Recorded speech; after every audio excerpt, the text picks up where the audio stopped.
Hey Stampers, Rachel here from Rachthestamper.com, and today we're going to do a really fun stamp with a masking technique with our Rhino friend here. This is a pretty cool stamp set. The dies unfortunately are no longer available, but the stamp set is pretty fun on its own. We're going to also use the Spotlight on Nature die, and we're going to use the circle like here, like this, to cut it out. And let me move that over to the side. This is a pretty fun technique just because it's different, and I like doing stuff that's different. So we're going to use our little Rhino that's running along, and I'm trying to see if I have one here. So I'm not going to show you this by doing it, but what you're going to do is you're going to stamp your Rhino, and I did cut the bird off because it was really difficult. You're going to stamp your Rhino on masking paper, and you can see I did that here. You, if you are fortunate enough to have the dies, you could die cut it, but you still need to trim closer because you really want it to be closer. You're gonna end up with a big white line on the outside, but you can make a lot of cards with this before you actually have to go through with making another one. It does last a pretty long time. So we're going to grab our Rhino because we do need him, and we're gonna grab our grass. And let me see what we have here. We're going to use a square of paper, and that's going to just fit right on here. So I'm going to take this off because we do need this paper to be still.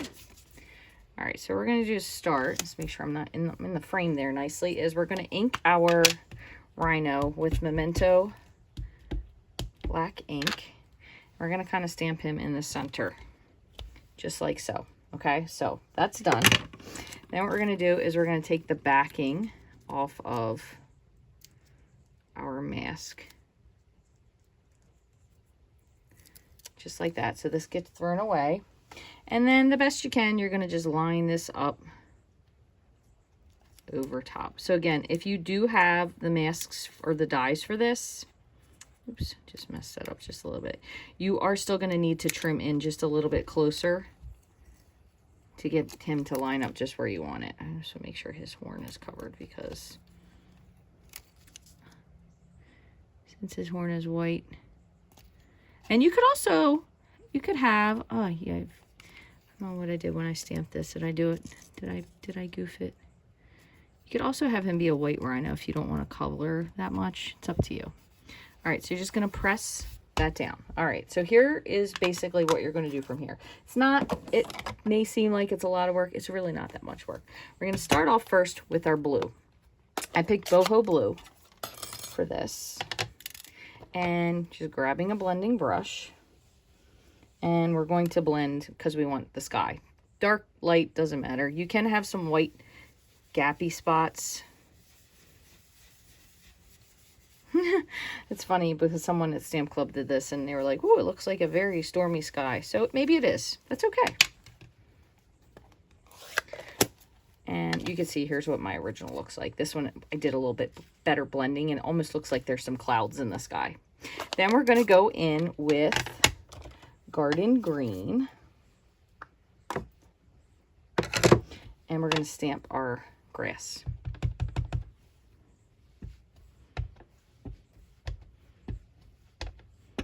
And you're probably thinking, Rachel, this looks like a hot mess. Before that's dry, you're going to take a green brush and you're just going to blend it just a little bit. Okay, again, that was Garden Green. Then we're going to come back behind with a little bit of Old Olive.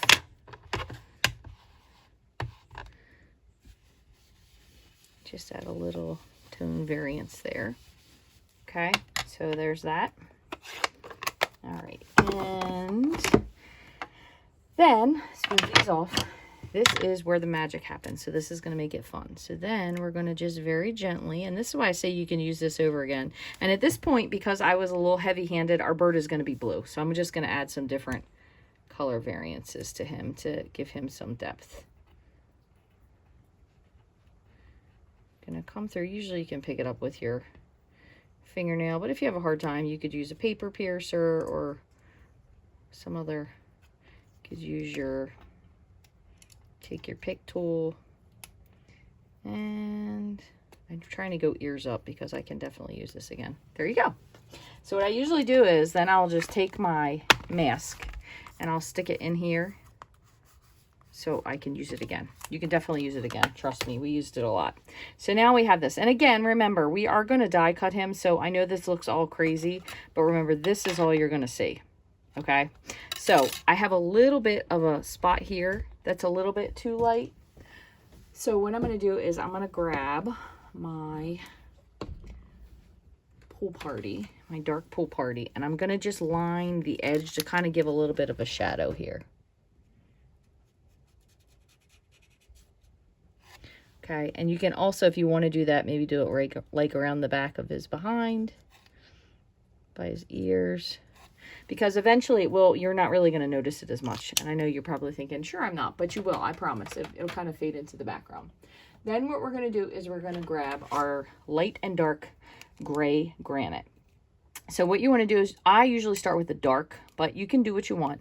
But what you're going to do is you're going to start with the shaded parts. So anything that's really dark, you're going to put a big amount of gray there. Same thing here. And I probably should not do this one here because I don't think this comes off. As a matter of fact, it doesn't if you're using this on top of your, if you have a an acrylic mat that you're working on. So just adding the dark.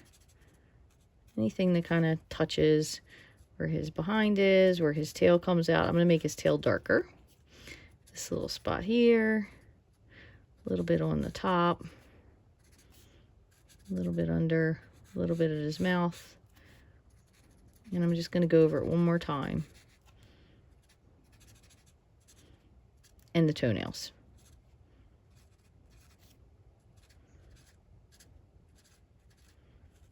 Okay. Then I'm going to grab my brush tip of the light, and we're just going to drag that color back. We're kind of dragging where we are all over.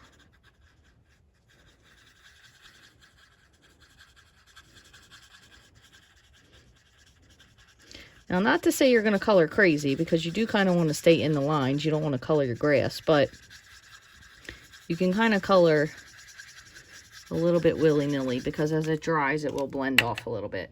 I'm going to go back in again, and I'm just going to add a little bit more. A couple spots. Toenails again.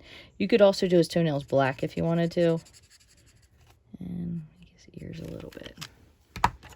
And then I'm going to go back in with my bullet tip of my light. And kind of bring it down.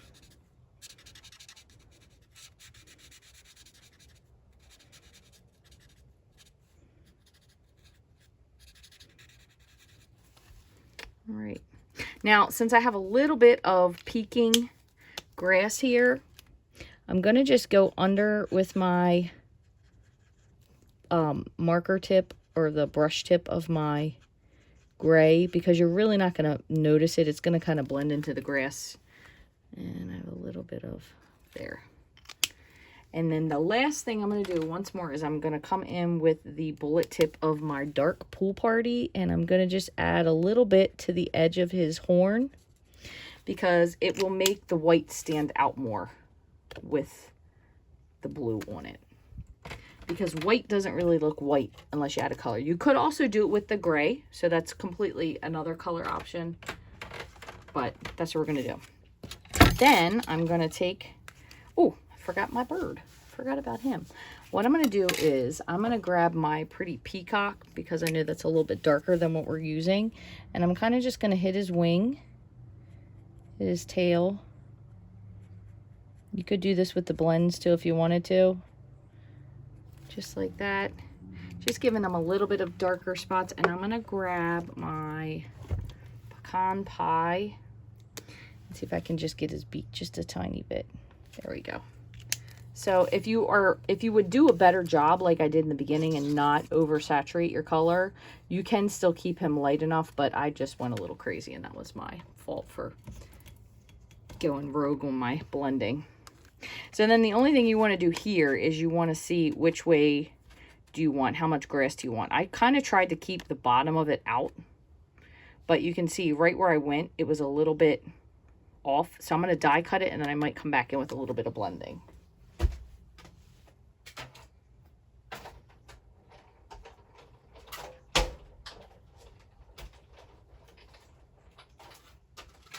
Okay, so here's what it looks like now that we've die cut it. And you can see there is a little bit there. So what I'm going to do is I'm going to grab my garden green, and I'm not going to re-stamp it. I'm just going to add a little bit of darker color at the bottom just to kind of camouflage it,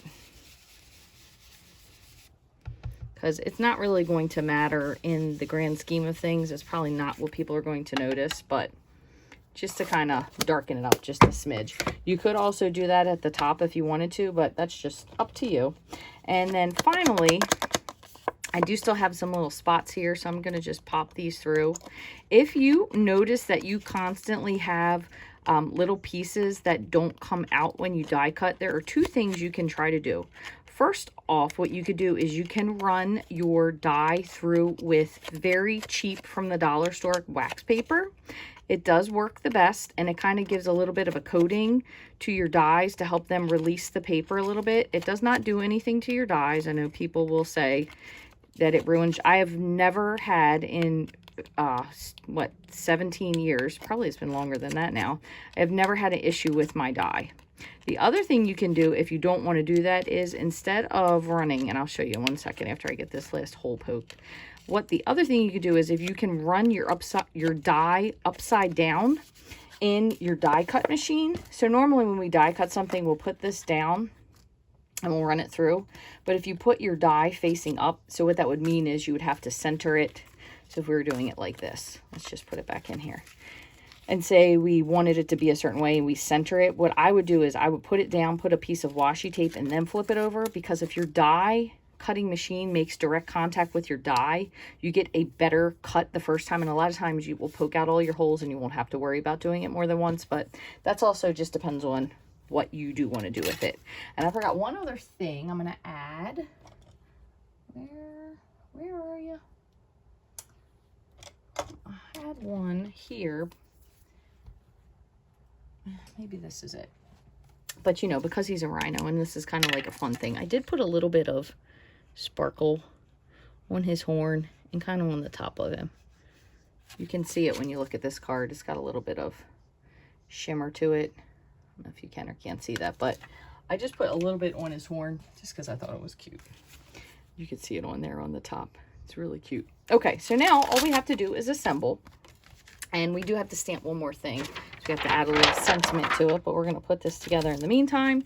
So I used some of our wood pattern DSP, and I kind of, some of them I think I must have cut a little bit better than others, because I kind of ended up having to cut a little piece of it off. You could use the light if you wanted to, light or dark.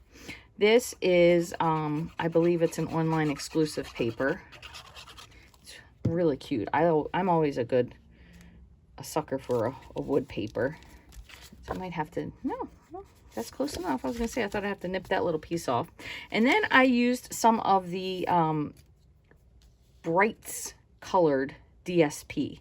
So these are just little strips of DSP. If you want, you can ink them, add a little bit more depth to them, but I kind of just layered them on top here. This one I just ripped the edge like so. You can add ink to it if you want, or you can leave it plain, depending on what you want to do. And I kind of just made sure they all match there at the edge. I'm going to do this part as well, but I'm going to put this one first. Definitely make sure you glue your main attraction down. Glue him there. And you kind of want to make sure he's at least running straight across the savanna. Other thing you could do if you wanted to, since I have my grass a little goofed up here, and no one should see it at this point because there are 2 layers behind, you could always use your like your brush tip end to put a little bit of ground as he's tromping through. There you go. So that just gives you a little bit of something there. And then I also used this little piece here with the garden green for our birthday sentiment. Hope your birthday is wild. And you can either use, if you still happen to have the banner punch, banner triple punch, or you can just snip it down with your scissors. And I feel like I used the boho blue for this. So we're going to just grab our scissors and we're going to just trim this here, here, to the edge. And then usually what I'll do is just snip in the middle and kind of, these are not my best cutting scissors, pen at the edges like that. And then I just do the same as always. I just kind of dip it in the ink. And we'll leave those other two plain. And then I'll just use my marker and drag across. And I am going to, just because it can't be completely flat, we're going to put a dimensional here. And I'm at the end of my dimensionals. So I'm going to just snip these and put this one here and here. And I don't really think I need anything for those little ends, so we're just going to leave it.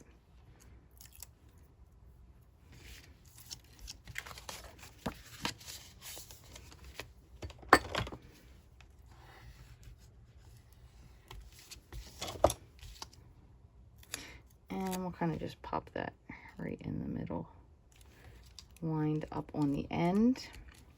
And then the only other thing you need is your inside panel. Just put some glue on that. You could add a little piece of DSP on the inside if you wanted to put, I don't think I even put anything on the inside of that one. You could put your DSP, you could put a little sentiment, you could put some of the little birds, because this does have a lot of other cute things. Put a little party hat on it. If you had the dies, that's pretty cool, because they do have the party hat there.